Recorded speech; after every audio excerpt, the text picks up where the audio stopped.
নমস্কার।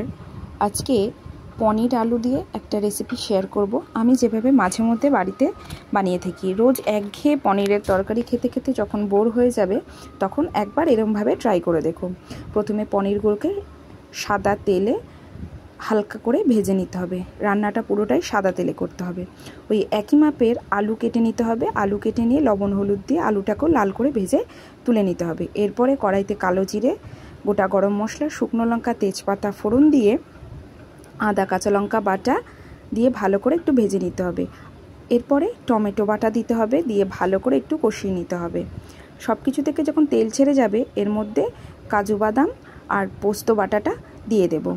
দিয়ে সামান্য লবণ হলুদ দিয়ে ভালো করে নেড়ে নেব। মশলা থেকে যখন তেল ছেড়ে যাবে তখন পনিরের টুকরো দিয়ে দেব, আলু ভাজাটাও দিয়ে দেব, দিয়ে ভালো করে হালকা হাতে নেড়ে নিতে হবে। এরপর পরিমাণ মতো জল দিয়ে দেব। জলটা টেনে এলে নামানোর আগে ঘি গরম মশলা দিয়ে নামিয়ে নেব।